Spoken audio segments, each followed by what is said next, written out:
আমরা যেরকমটা আশা করেছিলাম সেরকমটাই দু দফাতে হতে চলেছে পশ্চিমবঙ্গের ভোট। পশ্চিমবঙ্গ ছাড়া আরও 3টে রাজ্য ও আরও একটি কেন্দ্রশাসিত অঞ্চলেও কিন্তু আজ বিকেলেই ভোট ঘোষণা হয়ে গেল এবং লাগু হয়ে গেল এমসিসি। আপনাদেরকে জানাবো আমাদের পশ্চিমবঙ্গে কবে ভোট ঘোষণা হয়েছে, আর ভোট ঘোষণা হলেও এই এসআইআর সংক্রান্ত কিছু প্রশ্ন তো থেকেই গেল। সবার আগে চলে আসি, ভোট ঘোষণা হলো যেই 5 জায়গায় বা 4 রাজ্য একটি কেন্দ্রশাসিত অঞ্চলে, সেই ভোট কবে কবে নাগাদ হচ্ছে আপনাদেরকে জানিয়ে রাখি। প্রথমেই আমরা চলে যাব আসাম, এবং আসামে ভোট ঘোষণা হতে চলেছে বা হয়ে গেল সেটা আপনাদেরকে জানাই। আসামের ভোট ঘোষণা হচ্ছে 9 তারিখ, 9 এপ্রিল 2026, এবং ভোটের যে কাউন্টিং সেই কাউন্টিং ডেট হচ্ছে 4 মে 2026 সোমবার।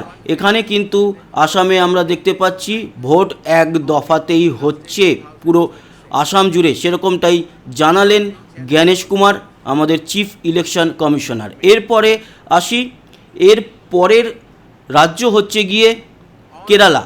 কেরালাতেও কিন্তু দেখা যাচ্ছে একটি দফাতেই ভোট হচ্ছে এবং সেই তারিখটাও হচ্ছে 9 এপ্রিল, মানে একই তারিখ, এবং এখানেও আমরা দেখতে পাচ্ছি কাউন্টিংয়ের ডেটটাও সেম, মানে আসামের মতোই 4 মে 2026 হবে।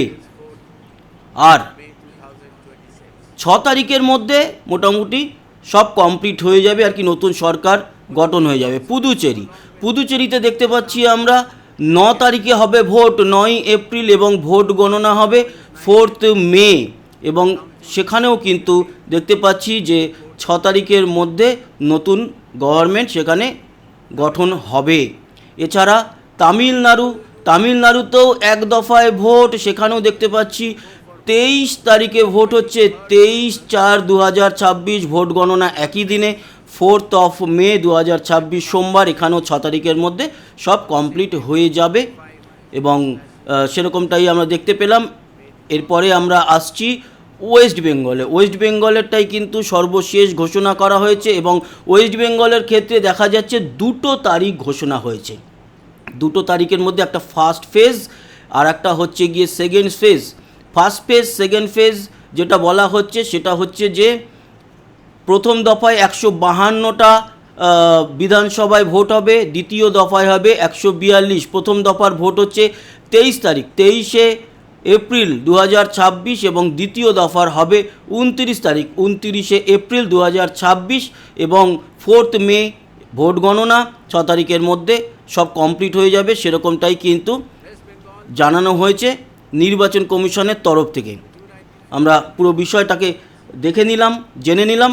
এবার আমরা যে বিষয়টা আলোচনা করব সেটা আসি, যে প্রথমে আমাদের যে একমাত্র 5 জায়গার মধ্যে আমাদের ওয়েস্ট বেঙ্গলেই 2 দফায় ভোট। এবার এই 2 দফায় যে 152 142 যেটা রয়েছে 2টো ফেজে, সেটা কোথাকার এখনও কিন্তু কনফার্মেশন দেয়নি, নিশ্চয়ই নোটিফিকেশান চলে আসবে।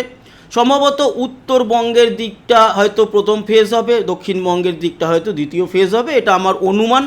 সম্পূর্ণটা আরও জেনে যেতে পারবো আমরা পরবর্তী সময়।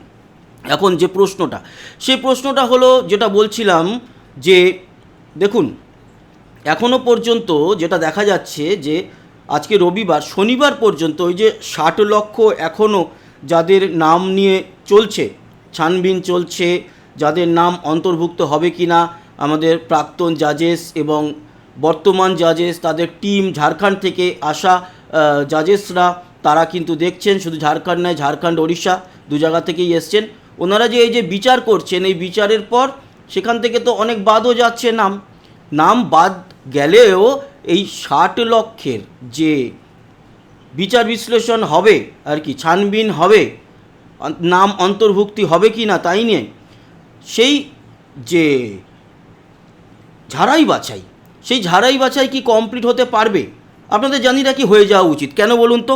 তার কারণ এখনও অবধি আজ হচ্ছে গিয়ে 15 তারিখ, 15ই মার্চ, আর ভোট ঘোষণা হয়ে গেল আজকে, এমসিসি লাগু হয়ে গেল, নমিনেশন এরপরে জমা দেওয়া শুরু হবে, এফিডেভিট জমা দেবেন সমস্ত আমাদের প্রার্থীরা, সব দলের। এই প্রার্থীদের যে নমিনেশন দেওয়ার লাস্ট তারিখ, তার মধ্যে মোটামুটি যদি কমপ্লিট করে নিতে পারে তাহলে তো কোনো অসুবিধা নেই, সুপ্রিম কোর্টকেও সেরকমভাবে আর কিছু নাক গলাতে হবে না। তার মানে আগামী মাসের যদি 15 তারিখের মধ্যে, মানে 1 মাস এখনও টাইম আছে, এই 1 মাসের মধ্যে কি পারবে না?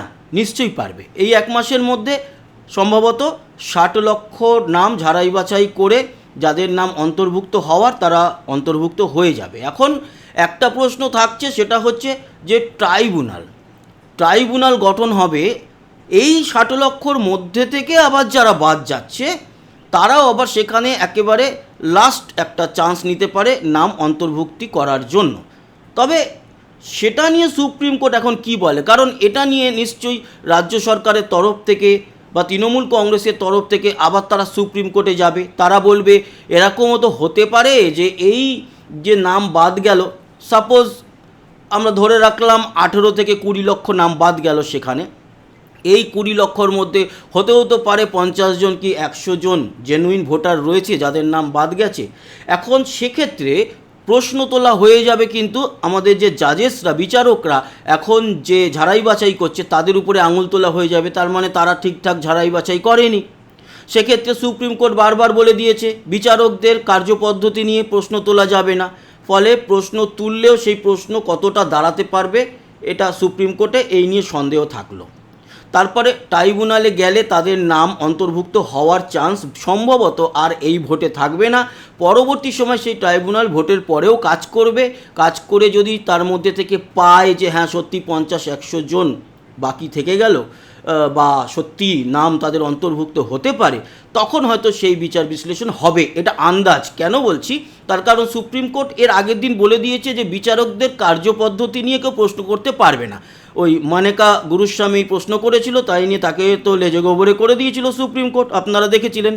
এইবার প্রশ্ন, যদি এখানে আবার অন্য রকম একটা কেস নিয়ে এসে যে আমাদের ভারতের বিচার ব্যবস্থায় বলা হয়েছে কোনো একজন অপরাধী যদি ছাড়াও পায় বা 10 জন অপরাধী যদি ছাড়াও পায় কোনো অসুবিধা নেই, কিন্তু একজন নির্দোষও যেন শাস্তি না পায়, সেই যে আমাদের বিচার ব্যবস্থার সিস্টেম সেটাকে তুলে ধরে যদি বলে যে এখন কিভাবে হবে, যদি এই ট্রাইব্যুনালের আগেই দেখা যায় বা ট্রাইব্যুনালের পর দেখা যায় যে সেখানে 100, 200, 500 লোক ছিল যারা ভোটার, তো সেক্ষেত্রে একটা প্রশ্ন উঠলেও মনে হচ্ছে সুপ্রিম কোর্ট এই যে প্রথম যে ঝাড়াই বাছাই কমপ্লিট হয়ে যাবে আশা করছি 15 তারিখের মধ্যে, সেটা হয়ে গেলে ট্রাইব্যুনালের ওই কারা আবার বাদ গেছিলো বলে আবার নাম রিভেরিফাই করতে দেবে, সেটা নিয়ে আমার মনে হয় ভোট আটকাবে না। তো এই নিয়মে বা এই তারিখে ভোট হচ্ছে এটা আমরা আশা করতে পারি।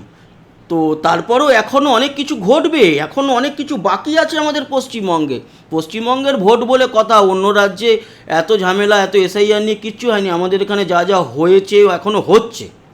তাই ভোট ঘোষণা হয়ে গেল বলেই যে চোখ বন্ধ করে আমরা একেবারে রেডি হয়ে গেলাম তাও নয়, আরও অনেক নাটক যাত্রাপালা হয়তো হতে পারে, সেগুলোর জন্য আমাদের অপেক্ষা করতে হবে। আপনারা আপনাদের মতামত জানান যে এই ভোট ঘোষণার জন্য আপনারা ঠিকঠাক ভাবছেন কি না। আমার তো মতে ঠিকই আছে, হয়ে যাওয়া উচিত, অন্তত 60 লক্ষর প্রাথমিক ঝাড়াই বাছাই তো হয়ে যাওয়া উচিত। ট্রাইব্যুনাল কথা ভাবা যাবে, সেগুলো সুপ্রিম কোর্ট দেখবে। তো এই ছিল গিয়ে এই মুহূর্তের ইনফরমেশন। এবং 2 দফায় ভোট হচ্ছে, 23শে এপ্রিল, 29শে এপ্রিল ভোট গণনা 4th মে। তার মানে রাষ্ট্রপতি শাসনের যেই ভয়টা পেয়েছিল সবাই, বা অনেকে আনন্দ পেয়েছিল আর এক শ্রেণী ভয় পেয়েছিল, সেটা আপাতত নির্বাচন কমিশনের এই ভোট অ্যানাউন্সের যে ডেট, তাতে তাদের দিক থেকে ভয় পাওয়ার কিছু নেই। তবে পরবর্তী সময় কি হয় সেটা দেখার। আর 18ই মার্চ যে এসআইআর মামলা শুনানি, ফাইল চুরি কেস, সেটার মামলাটা উঠবে, সেটা নিয়ে কি হয় সেটাও দেখার। তো ভালো থাকবেন, সুস্থ থাকবেন, আবার দেখা হচ্ছে, ততক্ষণের মতো টাটা।